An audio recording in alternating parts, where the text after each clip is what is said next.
নমস্কার, নিউজ ভ্যানগার্ডের সংবাদে আপনাদের স্বাগত জানাচ্ছি। সাত সকালে আমি রয়েছি বিপ্লব আপনাদের সাথে। দিনের শুরুতেই দেখে নেব আবহাওয়া কি রকম থাকবে। আজকের দুর্যোগপূর্ণ আবহাওয়া থাকবে না মেঘ বৃষ্টির লুকোচুরি খেলা। আজকের এই বৃহস্পতিবার সারা দিন আবহাওয়া দপ্তর কি আশার বাণী শোনালো রাজ্যবাসীদের। রাজ্যের ৮ জেলা সহ আমাদের পার্শ্ববর্তী রাজ্যগুলিতেও কি রকম আবহাওয়া থাকবে এবং কি রকম তারতম্য হতে পারে, তাপমাত্রায় বা কতটুকু উঠানামা করতে পারে এবং পারদ কতটুকু চড়তে পারে, এবং সেক্ষেত্রে বৃষ্টির ভ্রুকুটি কি রয়েছে না বৃষ্টির ভ্রুকুটি থাকবে, বজ্রবিদ্যুৎ সহ বৃষ্টির সম্ভাবনা কি থাকবে, সেই বিষয় নিয়ে আমি জানবো। আমাদের প্রতিনিধি রয়েছেন শতাব্দী, আজ আবহাওয়া দপ্তর কি আশার বাণী শোনালো, কি রকম থাকবে আজকের দিনের আবহাওয়া? দেখো, মৌসুমী রেখা অর্থাৎ বর্ষা কিন্তু আরো একটু এগিয়ে গেছে। দক্ষিণ বঙ্গোপসাগর পার হয়ে এখন সেটি ক্রমশ উত্তর বঙ্গোপসাগরের মধ্য দিয়ে ঢুকে পড়েছে।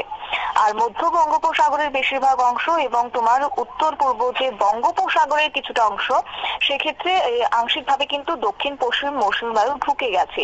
আগামী ২৬ থেকে ২৭ মের মধ্যে তা সম্পূর্ণরূপে কেরলে প্রবেশ করবে। পাশাপাশি পাঞ্জাব থেকে গাঙ্গেয় তোমার পশ্চিম পর্যন্ত বিস্তৃত, সেখানে একটি অক্ষরেখার বিস্তৃত রয়েছে এবং নিম্নচাপ সেই অক্ষরেখার প্রভাবে কিন্তু একটা খামখেয়ালিপনা আবহাওয়া রীতিমতো বিরাজ করছে। সকাল দিকে আমার কথা যদি বলি তাহলে তীব্র গরম এবং বিকেল দিকে একটা ঝাঁপিয়ে বৃষ্টি নামছে। আবহাওয়া দপ্তরের মতে হচ্ছে শুক্রবার কিংবা আগামী রবিবার পর্যন্ত সেই পরিস্থিতি বজায় থাকবে। একই সঙ্গে পাঞ্জাব থেকে এই মুহূর্তে উত্তরপ্রদেশ এছাড়াও ঝাড়খণ্ড পার করে গাঙ্গেয় পশ্চিমবঙ্গের উপর দিয়ে বিস্তৃত হয়েছে একটি নিম্নচাপ অক্ষরেখা, আর এর জেরে দেশের বিভিন্ন অংশে বৃষ্টিপাত হতে শুরু করেছে। আবহাওয়া দপ্তর সূত্রে যে খবর পাচ্ছে যে শুক্রবার পর্যন্ত তোমার চলবে এই খামখেয়ালিপনা আবহাওয়া, সকালে গরমের তীব্রতা আর সন্ধ্যা হতেই বৃষ্টি নামা। সে যাই হোক, এই যে নিম্নচাপ অক্ষরেখাটি তার দৌলতে কিন্তু এখন সকালে তীব্র গরম সহ্য করতে হচ্ছে রাজ্যবাসীকে, আর রাতে এক প্রকার মনোরম ঠান্ডা আবহাওয়ায় লক্ষ্য করা যাচ্ছে কিংবা অনুভূত হচ্ছে রাজ্যবাসীর। মোটের উপর আজকের কথাও যদি বলি তাহলে সকাল থেকে আংশিক মেঘলা আকাশ লক্ষ্য করা গেছে এবং বেলা যত বাড়ছে ততই কিন্তু একটা গরমের তীব্রতা যেন রয়ে গেছে। আর তেমনই তোমার সন্ধ্যার পর থেকে বৃষ্টিপাতের একটা সম্ভাবনা ইতিমধ্যে রাজ্যের হাওয়া অফিস দিচ্ছে। পাশাপাশি বিভিন্ন জেলায় তোমার ঘন্টায় ৪০ থেকে ৫০ কিলোমিটার বেগে দমকা হাওয়া বইবে। কোনো কোনো ক্ষেত্রে জায়গা হিসেবে বাতাসের গতি থাকবে তোমার ৬০ কিলোমিটার কোনো কোনো জায়গার ক্ষেত্রে।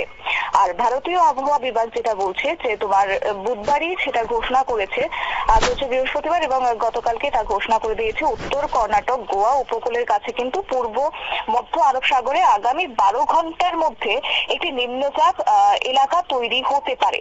আর এই নিম্নচাপটি পরবর্তী ৩৬ ঘন্টার মধ্যে সেটা ক্রমশ উত্তরের দিকে অগ্রসর হয়ে সেটি ডিপ্রেশন হিসেবে একটা তৈরি হবে, যেটা আবহাওয়াবিদদের ভাষায় সেটাকে ডিপ্রেশন বলা হয়। এছাড়াও আইএমডি আরো জানিয়েছে যে এই আবহাওয়া ব্যবস্থার কারণে সমুদ্র উত্তাল অবস্থা সৃষ্টি হবে, উচ্চ বাতাসের সম্ভাবনা রয়েছে, যার ফলে দেশের বিভিন্ন উপকূলীয় অঞ্চলে মৎস্যজীবীদের জন্য বিশেষ করে সতর্কবার্তা জারি করা হয়েছে। এছাড়াও তোমার আইএমডি রিপোর্ট অনুযায়ী ২১ মে অর্থাৎ সকাল ৮টা বেজে ৩০ মিনিটে আইএসটিতে অর্থাৎ উত্তর কর্ণাটক গোয়া উপকূলের কাছে মধ্য এবং পূর্ব মধ্য আরব সাগরে একটা মধ্য ট্রপোস্ফিয়ার স্তর পর্যন্ত একটি উচ্চ বায়ু ঘূর্ণন সঞ্চালন হবে। আর তার ফলে সঞ্চালন হয়ে গেছে অলরেডি, যদিও আজ তোমার ২২ তারিখ এবং গতকালকে সেই সঞ্চালন সৃষ্টি হয়েছে। এই ঘূর্ণনের প্রভাবে আগামী ১২ ঘন্টার মধ্যে সেটা কিন্তু নিম্নচাপ এলাকায় তৈরি হওয়ার কথা বলেছিল, আর সেই মোতাবেক আমরা এও দেখেছি। এবং পাশাপাশি এই নিম্নচাপ কিন্তু উত্তর দিক থেকে সেটা অগ্রসর হয়ে ডিপ্রেশনে রূপান্তরিত হওয়ার একটা সম্ভাবনা রয়েছে। আর এই পরিস্থিতি অনুযায়ী আরো তীব্র তোমার হয়ে সেটাকে ঘূর্ণিঝড়ে পরিণত হওয়ার সম্ভাবনা রয়েছে। এছাড়াও আইএমডি যেটা বলছে, এই ঘূর্ণন থেকে একটা উপকূলীয় অন্ধ্রপ্রদেশ পর্যন্ত নিম্ন ট্রপোস্ফিয়ারিক স্তরে একটি ট্রাপ তৈরি হয়েছে, আর যা কিনা তোমার দক্ষিণ এবং মধ্য ভারতের কিছু অংশে একটা অস্থিতিশীল আবহাওয়ার কারণ হয়ে দাঁড়াতে পারে।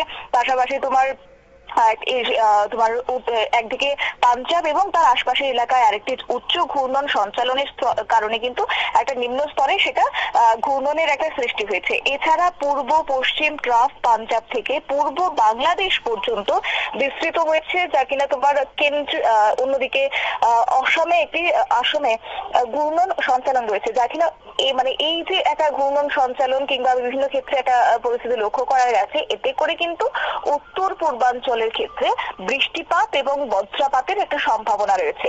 আর এই সময়টা অত্যন্ত তোমার সংবেদনশীল সময়, তাই সেক্ষেত্রে তোমার মৎস্যজীবীদের ক্ষেত্রে বলা হচ্ছে তারা যেন সেই সময়টাতে সাগর কিংবা অন্যান্য জলের কাছাকাছি যেন তারা না যান, সমুদ্র উপকূলবর্তী যে জায়গাগুলি রয়েছে। মৎস্যজীবীদেরকে তোমার সতর্কবার্তা জারি করে দেওয়া হয়েছে তাদের জন্য, এবং একই সঙ্গে অন্ধ্রপ্রদেশ উপকূল এবং সেই সংলগ্ন পশ্চিম মধ্য বঙ্গোপসাগরে তোমার পাশাপাশি 26 মে আন্দামান আরব সাগরে মৎস্যজীবীদের সমুদ্রে যাওয়া থেকে বিরত থাকতে বলা হচ্ছে। আবহাওয়াবিদরা কিন্তু সতর্কবার্তা জারি করে দিয়েছে। আর এই অবস্থার উপর রীতিমতো 24 ঘন্টা 24x7 কিন্তু নজরদারি রাখছে আইএমডির পক্ষ থেকে।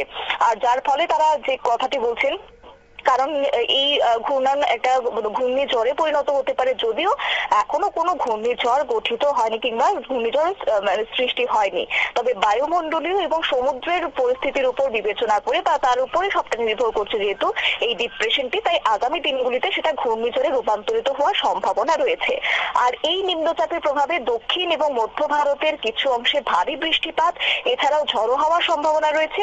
এছাড়াও উত্তর পূর্বাঞ্চলের ক্ষেত্রে কিন্তু তোমার বৃষ্টিপাত বজ্রপাতের সম্ভাবনা রয়েছে, যা কিনা রীতিমতো একটা প্রভাব সৃষ্টি করতে পারে, জনজীবনের উপর আঁচ আনতে পারে, এমনটাই জানিয়ে দেওয়া হয়েছে। আর এক্ষেত্রে আমাদের রাজ্য তো তার ব্যতিক্রম নয়, উত্তর পূর্বাঞ্চলের কথা যেহেতু বলা হচ্ছে, তাই সেক্ষেত্রে আমাদের ত্রিপুরা রাজ্যে কিন্তু ইতিমধ্যেই কমলা সতর্কবার্তা জারি করে দেওয়া হয়েছে। বিশেষ করে তোমার দুটি জেলার ক্ষেত্রে কমলা সতর্কবার্তা রয়েছে। এক হচ্ছে তোমার উত্তরের জেলা, অন্যদিকে তোমার ঊনকোটি জেলা রয়েছে। পাশাপাশি ত্রিপুরার বেশ কিছু অংশের ক্ষেত্রে বজ্রপাতের সতর্কবার্তা রয়েছে। অর্থাৎ তোমার উত্তর এবং ঊনকোটি জেলার ক্ষেত্রে এই মুহূর্তে কমলা সতর্কবার্তা আগামী 24 ঘন্টার জন্য থাকছে ভারী বৃষ্টিপাত, বজ্রপাত এবং কোথাও কোথাও জল জমে সেটা ফ্লাডের আকার ধারণ করতে পারে, এমনটা কিন্তু সতর্কবার্তা দেওয়া হচ্ছে হাওয়া অফিসের পক্ষ থেকে। পাশাপাশি অন্যান্য যে জেলাগুলি রয়েছে সেই জেলাগুলির ক্ষেত্রে 30 থেকে 40 কিলোমিটার পার ঘন্টাতে বাতাস বইবে, পাশাপাশি ভারী একটা বৃষ্টিপাতের সম্ভাবনা রয়েছে। সবটা কিন্তু বিকেল দিকে বৃষ্টিপাত হতে পারে কিংবা দুপুরে মাঝামাঝি সময়টাতেও একটা বৃষ্টিপাতের আসতে পারে আজকে অর্থাৎ বৃহস্পতিবার, এমনটাই কিন্তু হাওয়া অফিস জানিয়েছে। অন্যদিকে তাপমাত্রার কথা যদি বলতে হয়, বেশ কিছুটা হেরফের হচ্ছে না যদিও, তবে হ্যাঁ ম্যাক্সিমাম তাপমাত্রা তোমার 33.0 ডিগ্রি সেলসিয়াস থাকছে, যা কিনা সর্বোচ্চ তাপমাত্রা থেকে 0.2 ডিগ্রি সেলসিয়াস বেশি থাকছে। অন্যদিকে সর্বনিম্ন তাপমাত্রা 24.8 ডিগ্রি সেলসিয়াস, যেটা স্বাভাবিকের থেকে 0.6 ডিগ্রি সেলসিয়াস বেশি। পাশাপাশি একটা জলীয় বাষ্পজনিত আর্দ্রতা অস্বস্তি থাকছে 98%, আর্দ্রতার পরিমাণ 98% আজকে রয়েছে।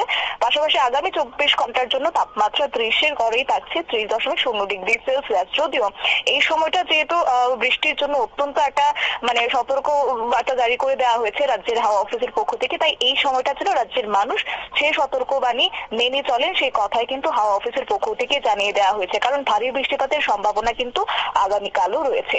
বিপ্লব দা, ধন্যবাদ। শতাব্দী, আমরা জানলাম যে আবহাওয়া দপ্তর যে আশার বাণী শোনালো, রাজ্যের উত্তর জেলা এবং ঊনকোটি জেলাতে বৃষ্টি হওয়ার সম্ভাবনা, সেখানে হলুদ সতর্কতা জারি করা হয়েছে এবং তার পার্শ্ববর্তী অঞ্চলগুলিতেও কিন্তু বৃষ্টি হবে, আংশিক মেঘাচ্ছন্ন থাকবে আকাশ এবং বিকেলের পরে সন্ধ্যের দিকে কিন্তু আবহাওয়ার আংশিক পরিবর্তন হবে এবং বৃষ্টির সম্ভাবনা কিন্তু থাকছে এবং সেই ক্ষেত্রে সতর্কতা কিন্তু জারি করা হয়েছে। বিশেষ বিশেষ ক্ষেত্রে কিছু কিছু জায়গায় বজ্রবিদ্যুৎ সহ বৃষ্টির সম্ভাবনা থাকবে বলেও কিন্তু আবহাওয়া দপ্তর জানিয়ে দিয়েছে। নিয়ে নিচ্ছি একটা ছোট্ট বিজ্ঞাপন বিরতির, সঙ্গে থাকুন।